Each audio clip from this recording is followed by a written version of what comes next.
decisão do BC faz com que o Brasil seja agora o país com a terceira taxa de juros mais alta do mundo, atrás apenas de Turquia e Rússia.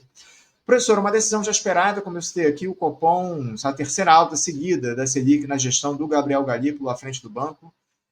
Parece acertada essa decisão, professora? Quais seriam as consequências de mais essa alta da Selic, professora Denise? Olha, Anderson, não é surpresa, né? Não foi nenhuma surpresa que isso viesse a acontecer. Já se esperava que fosse exatamente esses 0,5% pontos percentuais aí que subiu, né? E aí, como você antecipou, o Brasil, eu só quero fazer uma pequena correção, não sei, mas nas minhas informações, o Brasil tem a segunda maior taxa real de juros do mundo, porque agora ele passou na frente da Turquia. A nossa taxa de juros reais vai ficar em torno de 8,6% ao ano e a Turquia 8,14% ao ano. E nós vamos ficar só atrás, portanto, da Rússia, que é um país que está em guerra, que está com uma taxa de juros reais de 10,6% ao ano. Então, é uma taxa de juros absolutamente anormal para uma inflação e, nos últimos 12 meses do ano, né, até março, é de 5,4%, né, nos últimos 12 meses. Então, é uma rigidez monetária, do meu ponto de vista, já começo dizendo isso, injustificável, não é? E o objetivo dessa subida parece que está absolutamente explícito, está lá nas formulações do Banco Central. O aumento visa encarecer principalmente as operações de crédito e de financiamento. Ou seja, o objetivo é reduzir o consumo, é reduzir os investimentos produtivos e, portanto, é reduzir o nível geral de emprego para frear a economia, né? As seguidas altas aí que o Copom vem fazendo visa enfraquecer a economia, que está num ritmo que é considerado acelerado demais, essa taxa de crescimento superior a 3%, e, portanto, uma freada na economia para diminuir a produção industrial e provocar um aumento do desemprego é considerado uma necessidade pelo Banco Central, pela equipe do Banco Central. O Banco Central é totalmente neoliberal, né? Eu quero até conversar com você depois sobre as outras formas com que uma inflação pode ser controlada, porque no Brasil virou essa unanimidade de que o Banco Central só tem como instrumento a taxa de juros para controlar a inflação. Então, qualquer subidinha no preço, o Banco Central calibra o aumento da taxa de juros.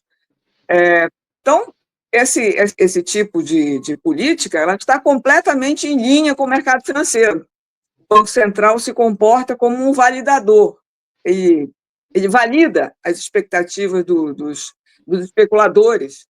Então, num levantamento feito pelo jornal Valor Econômico, com 124 instituições financeiras e também instituições de consultoria, né, o setor já tinha apontado que esperava uma alta de 0, pontos percentuais na previsão desses especialistas do mercado financeiro. O Banco Central vai lá e entrega exatamente aquilo que o mercado está esperando. Então, ele só valida as expectativas do mercado, né? Não se vê nenhum estudo profundo de por que o Banco Central teria que fazer isso, nessa magnitude. É uma taxa de juros que só fica atrás da taxa de juros reais russa, né? É um escândalo, certo? É uma coisa que, embora não surpreenda a gente, indigna profundamente, porque trata os cidadãos brasileiros com esse tipo de política que vai gerar flagrantemente um tranco na economia, um tranco no nível de empregos e de salários, porque o presidente do Banco Central declara abertamente que uma taxa de desemprego inferior a 7%, ou seja, uma taxa de desemprego que agora acabou de se tornar minimamente razoável, já não é mais a taxa conveniente ao Banco Central, assim como o PIB potencial brasileiro não aguenta uma taxa de crescimento como a que nós estamos enfrentando. Então, é um Banco Central que declara guerra contra a economia popular brasileira, certo? É um Banco Central que afronta os brasileiros, dizendo, olha aí, calma, que eu vou provocar desemprego. A inflação vai ficar ótima, mas calma, vocês vão perder a renda de vocês, vão perder o posto de trabalho, mas é por um objetivo absolutamente nobre. Nós vamos derrubar a inflação. Então, no comunicado lá do Banco Central, ficou claro que isso seria feito no Brasil. Agora, repare bem, o aumento da taxa Selic ocorre no mesmo momento em que o Federal Reserve, o Banco Central dos Estados Unidos, manteve a taxa deles congelada. Né? Por quê? Porque há uma apreciação, lá pelo Banco Central norte-americano, de que a crise é uma crise que vem de uma forma bastante violenta e que ela vai desacelerar a economia americana. Né? Então, o Fed manteve ali a taxa de juros dos Estados Unidos em 4,25% e 4,5%. Né? E, embora o presidente Donald Trump esteja abertamente pressionando por uma redução dos juros, porque é possível claramente interpretar que a economia americana vai passar por um problema grave de recessão, provavelmente recessão com inflação, estagflação, né, em função do tarifaço, certo? Então, hoje, a taxa de juros reais americana está ficando entre 1,75% e 2,1% ao ano. Né? Agora, repare, na China, em função do tarifaço, houve uma redução da taxa de juros, se eu não me engano, ontem ou anteontem. A taxa de juros nominal da China é de 1,4% e a taxa de juros real é de 0,5%. Provavelmente vai ficar negativa, eu acho. Né? Então, a projeção do Copom de inflação é revista para cima. Né? O Copom revisa de 4,8% para 5,1%. E já no ano que vem ele projeta uma inflação menor, desde que a gente sofra esse tranco da taxa de juros agora, porque a meta de inflação oficial, os seus ouvintes já devem conhecer, mas não custa repetir, a nossa meta de inflação é de 3%, com uma margem de 1,5% para cima e para baixo. Então, o Galípolo precisa entregar, né, uma taxa de inflação de, no máximo, 4,5%. Mas repare bem, Anderson, o que eu quero destacar? Primeiro é que, diante do cenário internacional, as economias mundiais, cada país se move na direção de uma flexibilidade monetária. China, Estados Unidos, né? Todo mundo com muita cautela diante das enormes incertezas do que vai acontecer com as empresas, com a taxa de desemprego, não é? Com a própria taxa de inflação, certo? Mas ninguém vai atrás de um choque de oferta, porque a subida dos juros ela é completamente insatisfatória para combater uma inflação causada por choque de oferta. Ela não tem efeitos, né? Efeito nenhum. A taxa de juros ela é um instrumento para ser usado quando a inflação é de demanda. Então, uma inflação externa, um choque de oferta como esse que pode acontecer, se usar a taxa de juros, é uma coisa que não tem efeitos práticos concretos, a não ser o fato de que, né, nós estamos num país completamente subjugado às vontades do mercado financeiro, da grande finança, em que você justifica a subida dos juros para reduzir a inflação, quando, na verdade, você está usando os juros para aumentar a rentabilidade de um capital especulativo, uma vez que a taxa de juros dos empresários do setor produtivo está em queda. Então, você compensa com a subida dos juros, nada a ver com inflação, né? E sim com o atendimento dos privilegiados interesses de um capital que é especulativo. Né? Então, o cenário econômico que o país encontra externamente e o que ele encontra internamente deveriam ser decisivos para uma decisão de política monetária que precisa equilibrar vários objetivos. Né? O Banco Central não pode ser um mero controlador da inflação, né? Ele tem que olhar para os estímulos ao crescimento econômico, ele tem que olhar para o nível de emprego, ele tem que olhar para o nível de salários de uma sociedade que sofre carências enormes, com desigualdades sociais, né, com aumento de pobreza nos momentos de crise. Então, algumas diretrizes seriam fundamentais para um Banco Central que não fosse um Banco Central. Se ele fosse Roberto Campos Neto, você podia dizer, não, o cara está num governo de direita, o mandato dele foi definido por um governo de direita. Não se trata disso agora. O Galípolo é uma escolha do presidente Lula, né? Vem de origens heterodoxas e, evidentemente, sabe que as diretrizes fundamentais para serem consideradas, principalmente para evitar um choque de oferta, que é o que a gente pode estar vendo pela frente, né, com preço de alimentos, etc., petróleo, que não é o caso agora, além de ineficaz, é muito recessivo. Então, reduzir os juros agora era extremamente importante para estimular a economia no momento de previsão de baixo crescimento, para a gente não afundar num momento recessivo em escala mundial, né? Então, o próprio FMI, Anderson, já previu, já projetou um crescimento global menor. Ele tinha projetado um crescimento global de 3,3% em 2025, já diminuiu essa taxa para 2,8%. O Banco Mundial, a mesma coisa, diminuiu a taxa de crescimento da economia, principalmente das economias ocidentais, para 2,7%, menos ainda do que o FMI. Né? Então, essa guerra comercial brutal que foi lançada contra a China e contra grande parte dos países do mundo, quero realçar isso, né? Ela precisava colocar uma exceção nesse contexto da política monetária. Né? A China vai sofrer abalos, evidentemente que vai, não é? Vai ocorrer um menor crescimento da China. A China é o nosso principal parceiro comercial, isso vai nos afetar, assim como vai afetar a toda a economia mundial, porque a China é o carro-chefe hoje em dia da economia mundial, né? E essa desaceleração vai chegar até nós. Os Estados Unidos já tiveram um crescimento negativo de 0,3% em 2025, no primeiro trimestre, né? E a tendência é que essa queda do PIB americano seja maior. Então, à medida em que o governo Trump desmonta o sistema global de comércio, né, eu esperava, né, pelo menos o Banco Central viesse com mais cuidado, deixasse a taxa de juros onde estava ou até reduzisse, porque isso é o que qualquer relatório está indicando, né, que esse cenário exige cautela. Os países emergentes, em um ambiente de maior tensão geopolítica, precisam ser cautelosos com a política monetária.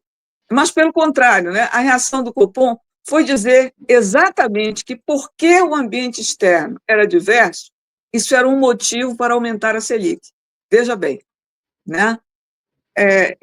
Sabe, Anderson, existem fatores que apontavam para a não elevação dos juros. Se você me permite, eu vou falar de alguns aqui, né?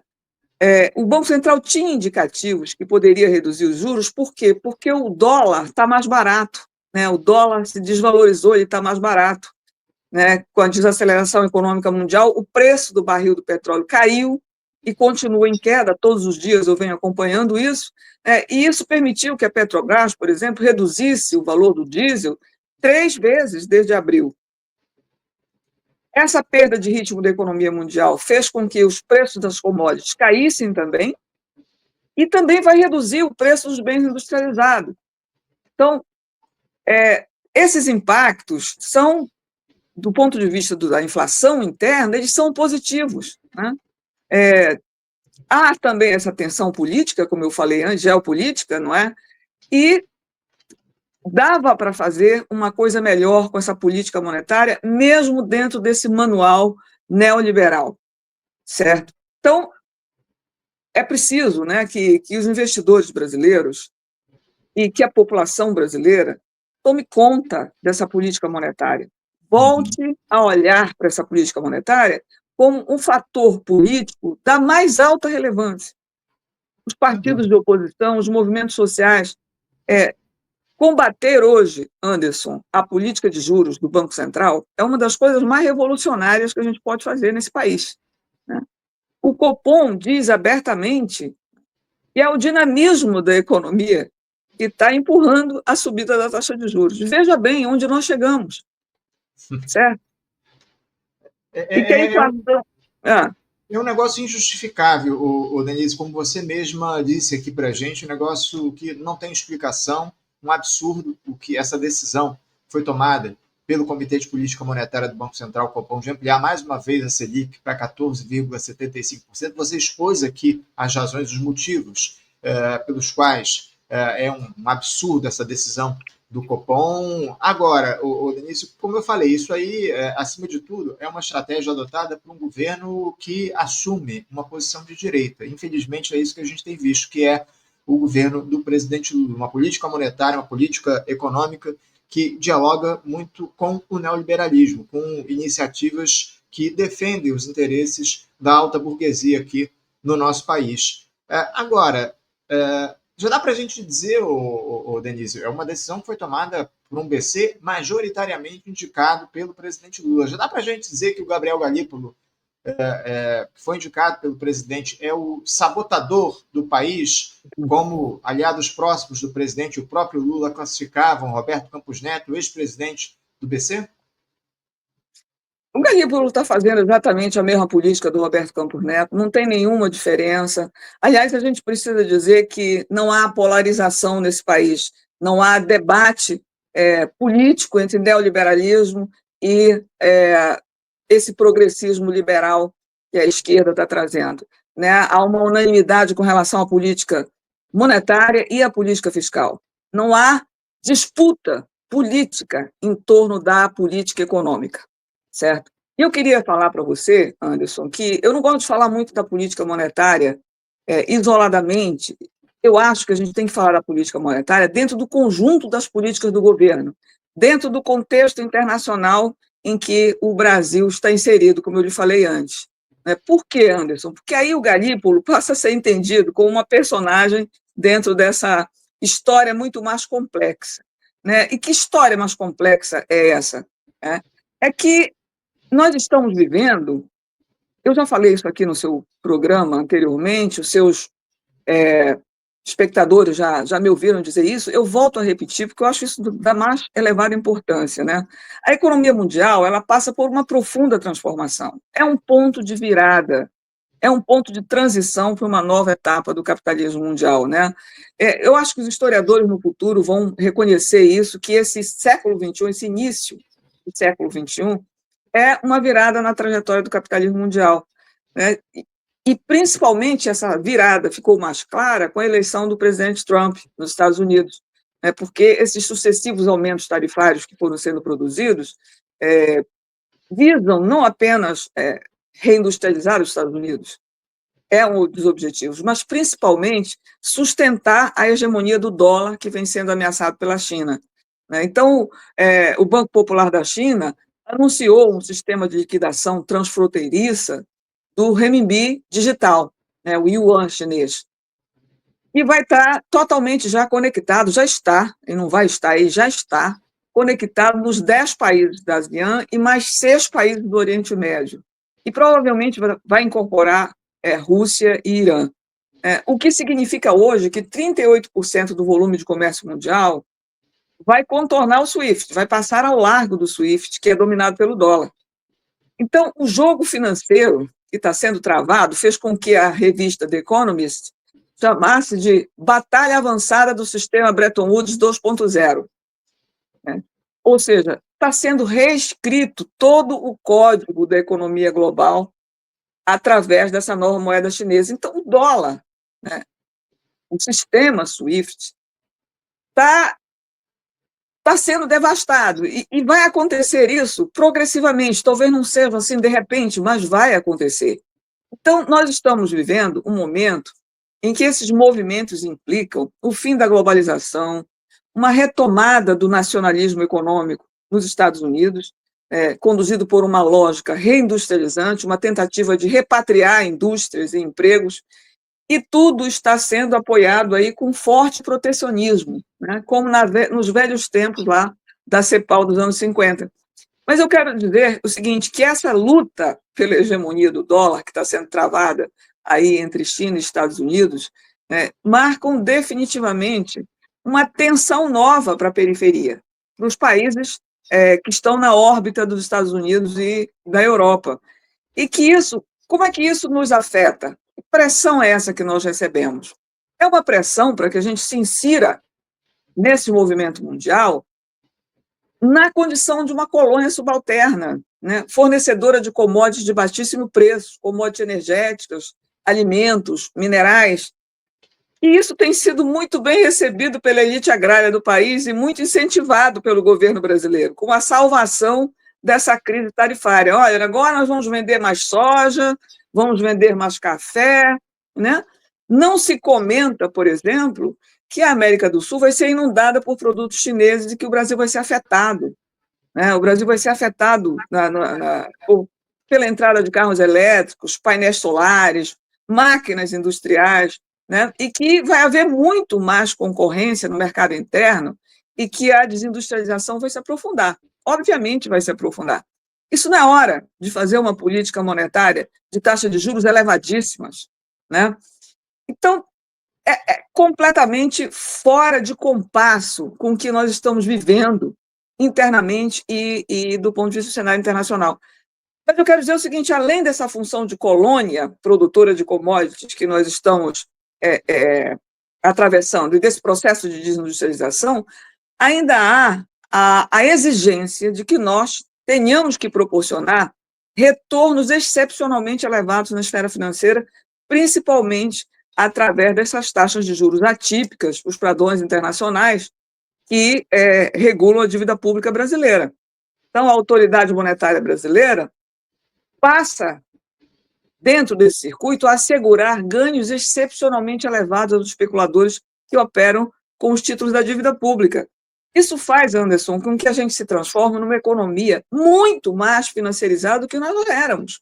E um tipo de financiarização comandada por juros, comandada pelo Banco Central, uma economia em que as grandes corporações financeiras, como os bancos, os fundos de investimento, fundos de pensão, fundos múltiplos, seguradoras, passam a investir pesadamente em títulos da dívida pública e adquirem um poder econômico e político tão violento que elas passam a ter ascendência sobre o capital produtivo, que é aquele que gera emprego e renda e que está em conexão, pelo menos mais próxima, com a classe trabalhadora brasileira. Então, com esses juros muito elevados, as empresas do setor produtivo elas dirigem os seus lucros prioritariamente para operações financeiras especulativas. Elas vão comprar títulos públicos ou elas vão comprar ações, derivativos principalmente, né? Além dos juros da dívida pública, elas vão ganhar na especulação com derivativos, e isso tudo reduz investimentos e reduz empregos. É aí que eu quero chegar. É aí que entra o Galípolo, né?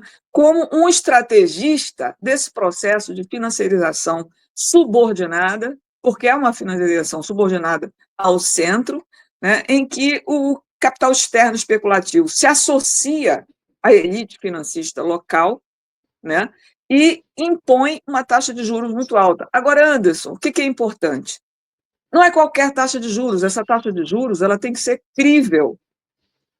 Ela tem que ser crível. O mercado exige uma taxa de juros que seja verossímil, que seja factível. E, para isso, ela tem que vir acompanhada, né, de uma forte repressão nas despesas primárias.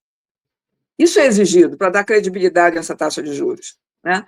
Quando eu digo que é forte repressão das despesas primárias, eu estou falando de gastos com os pobres, né? O BPC, o Bolsa Família, né?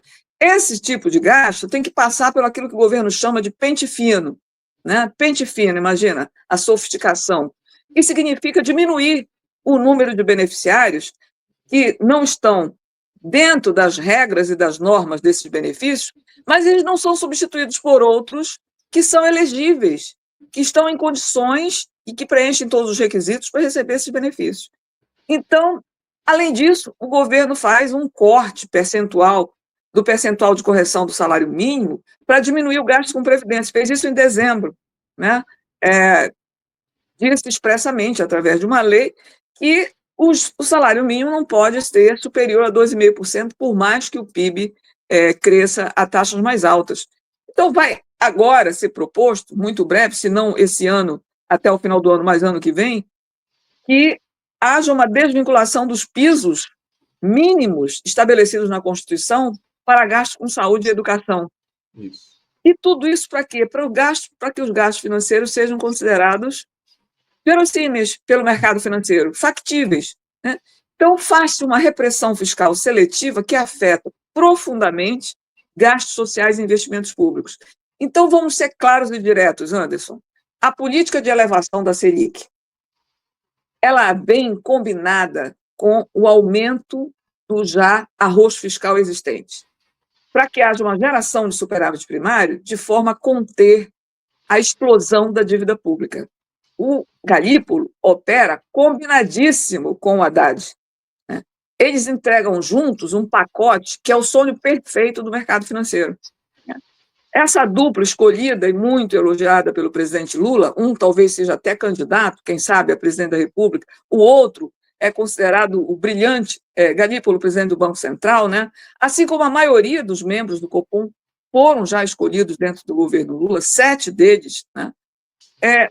Eles estão absolutamente em uníssono com essa política neoliberal que combina taxas de juros elevadíssimas com a necessidade de um arroz fiscal, né?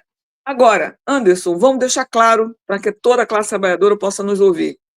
Quando a parcela da renda financeira se eleva, né, e como está se elevando agora, é a 6ª subida consecutiva e a 3ª, já este ano de 2025, quando a renda financeira se eleva, a renda de juros principalmente, para que o lucro empresarial do setor não financeiro, ou seja, do setor produtivo, que remunera o capital produtivo, para que esse lucro não caia, é preciso de duas uma, ou reduzir o salário real, ou aumentar muito a produtividade do trabalho.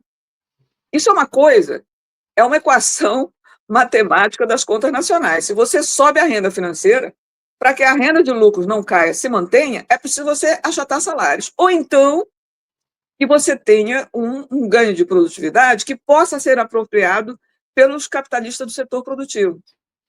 Mas isso não vai acontecer, esse ganho de produtividade, porque nós temos uma economia que se desindustrializa velozmente, que se reprimariza, ou seja, que está composta há anos e anos por setores menos dinâmicos, geradores de um valor agregado muito menor a cada ano, né, que não é portador, são setores de baixo impacto tecnológico, de produtividade muito baixa. Portanto, quando a renda financeira se eleva, ali determinada pelo novo presidente do Banco Central, Galípolo, o que ocorre é a redução dos salários reais. É a única forma de impedir que a taxa de lucro do setor produtivo não caia. Então, não é à toa, Anderson, que a reforma trabalhista de 2017 não foi revista pelo PT até hoje. É preciso que as relações de trabalho se deteriorem, que o trabalho seja temporário, que o trabalho seja intermitente, pejotizado, uberizado, para que a remuneração do trabalho seja muito baixa e compense a queda da taxa de lucro empresarial do setor não financeiro, provocada pelo aumento da renda financeira, ou seja, pelo aumento da taxa de juros. Essas 3 variáveis, elas operam combinadas, entende? Então, o aperto monetário e fiscal, eles se destinam a provocar o resfriamento da economia para controlar o mercado de trabalho, mantendo baixo o nível de emprego, mantendo baixa a renda de salários e, sobretudo, né, para quebrar a capacidade de resistência da classe trabalhadora. Porque o desemprego e as baixas condições de trabalho, trabalho precário, resultam numa desmobilização dos movimentos sociais, uma desmobilização dos movimentos sindicais, e aí a força de trabalho é tomada pelo desalento, pela alienação, as revoltas populares são facilmente sufocadas, né? Resultam em ausência de radicalidade, né? As resistências são domesticadas, os trabalhadores se incapacitam, portanto, para enfrentar uma estrutura de poder dominante.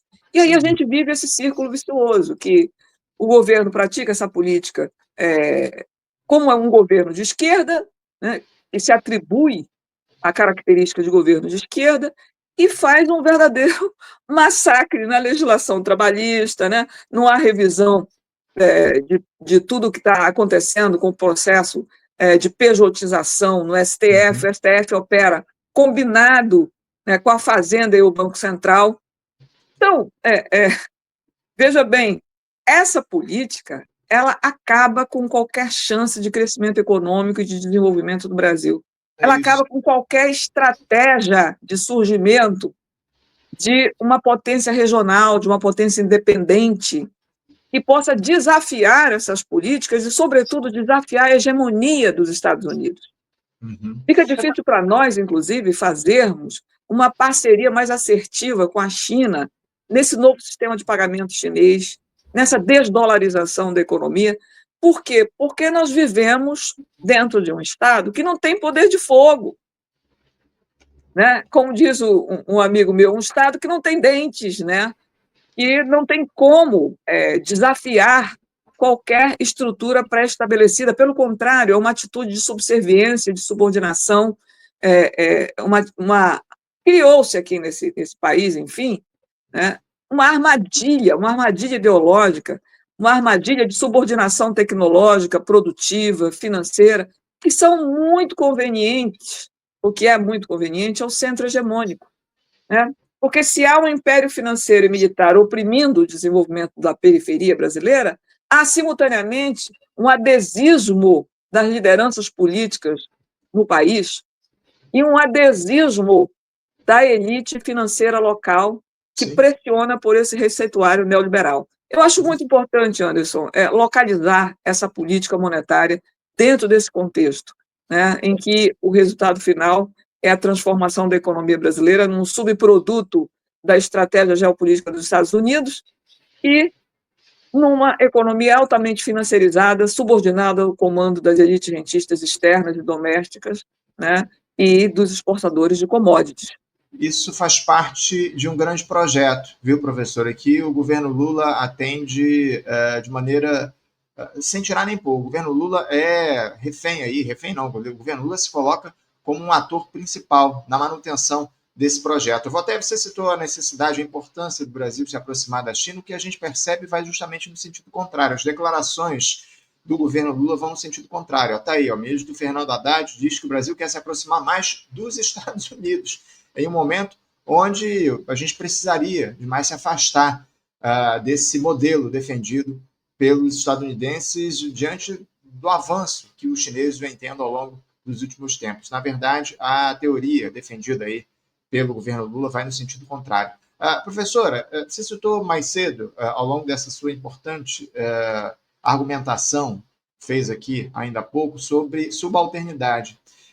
Essa subalternidade ela acaba se refletindo, inclusive, em outras ações do governo. Eu queria ouvi-la sobre esse projeto da gestão Lula de isentar de tributos federais os bens de capital ligados aos bens de tecnologia da informação para os data centers.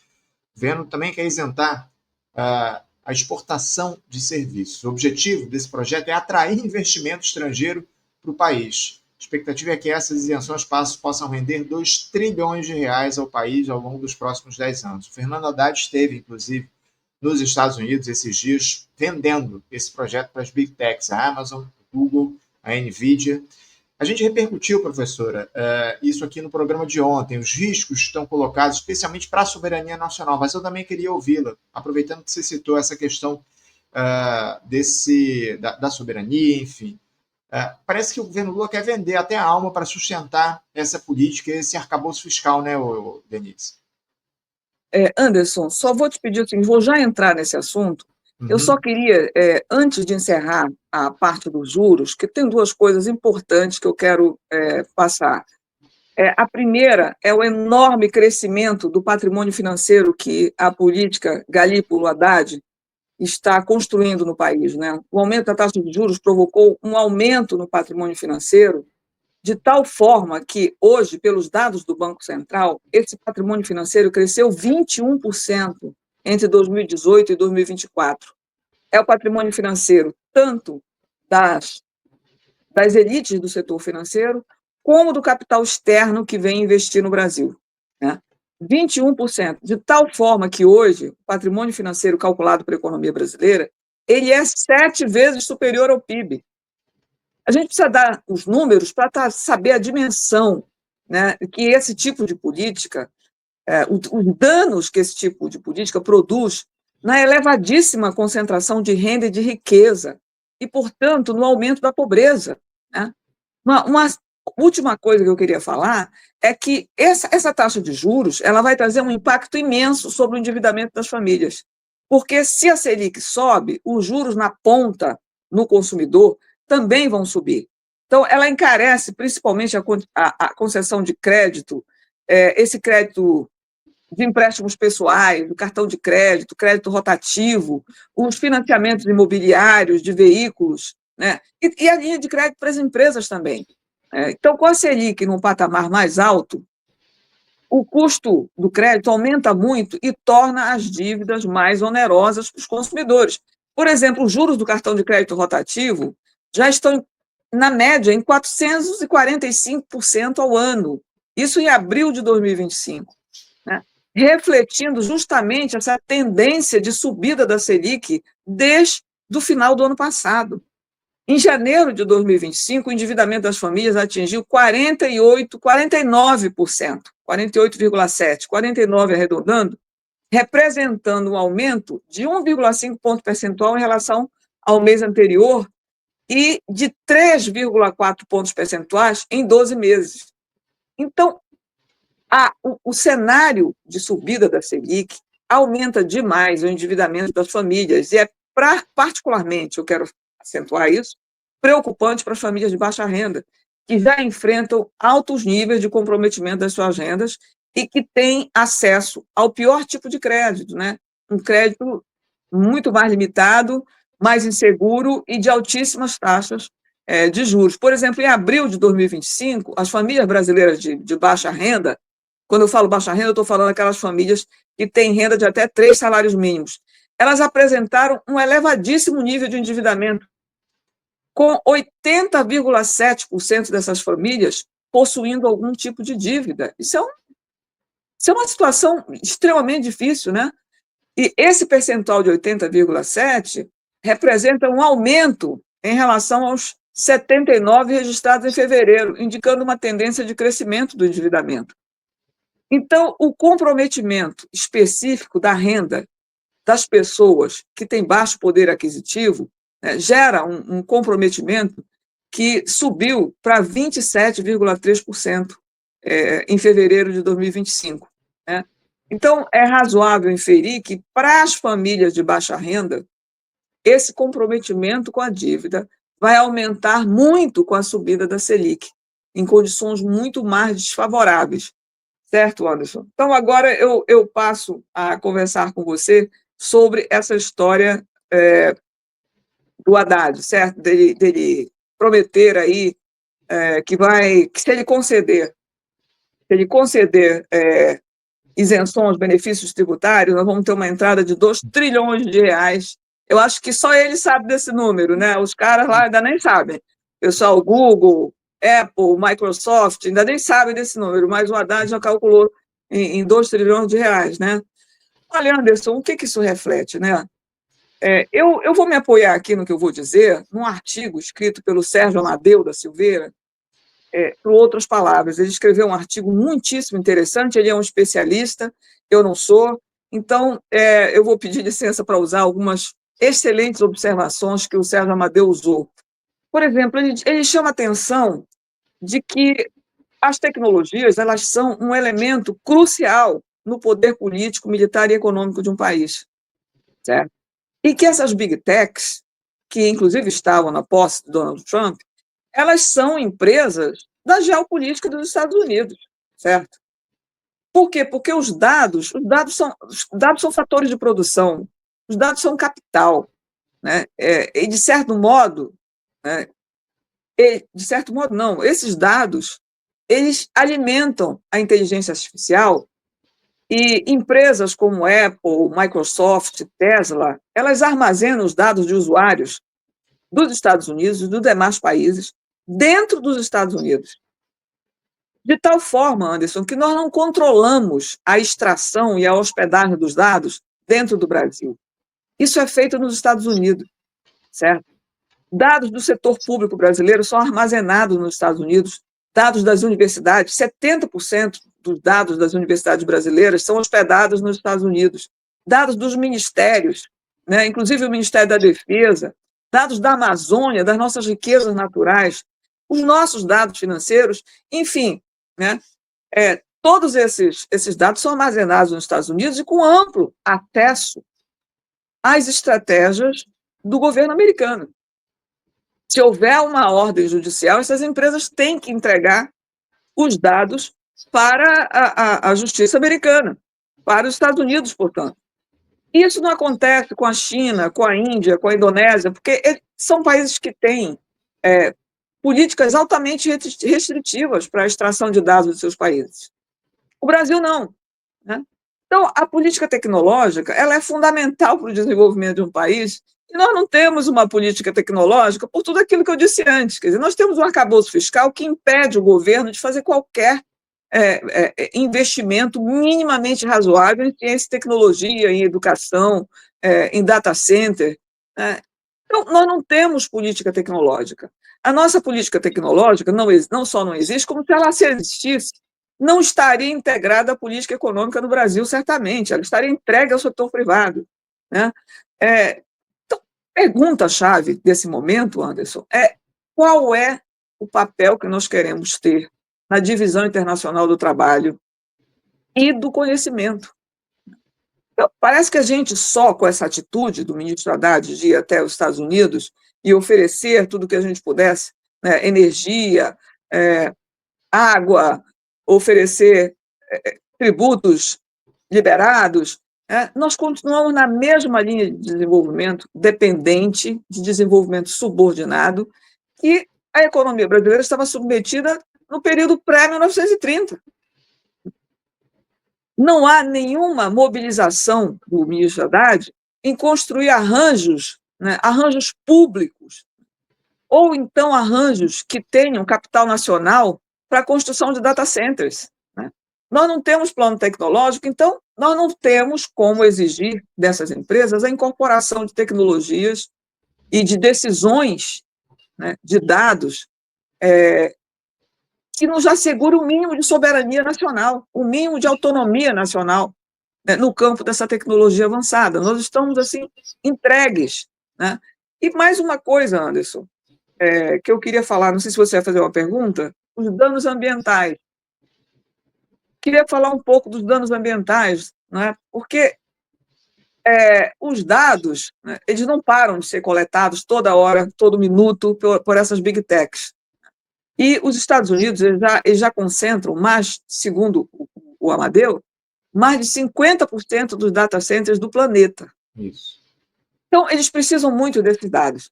E aí, o que acontece? Eles têm uma infraestrutura de hiperescala. Né? O único data center do Google, ele consumiu 1,350 bilhão de litros de água em 2020 para resfriar os seus mais de 200 mil servidores que armazenam e processam os dados. Então, o impacto ambiental dos data centers já é conhecido, né? E já se compara, segundo essa Agência Internacional de Energia, ao consumo anual de um país como o Japão. Exato. Entende? Então, as big techs, embora elas sejam extremamente importantes, elas é preciso denunciar a insustentabilidade ambiental e social desse tipo de negócio. Né? Então, o Brasil vai entrar como nisso aí? Porque com essa quantidade de água que é utilizada, né, com esse risco ambiental imenso que nós já temos e que agora pode ser aprofundado com esse tipo de acordo, né, então, atrair esses data centers, essas big techs para o Brasil, sem exigir nenhuma contrapartida, né? Sem exigir que as empresas brasileiras, né, possam usar com segurança e impedir a remessa desses dados para os Estados Unidos ou para qualquer outro lugar, né? Sem exigir controle ambiental. Quer dizer, nós estamos numa política de abertura inútil. Qual é a vantagem?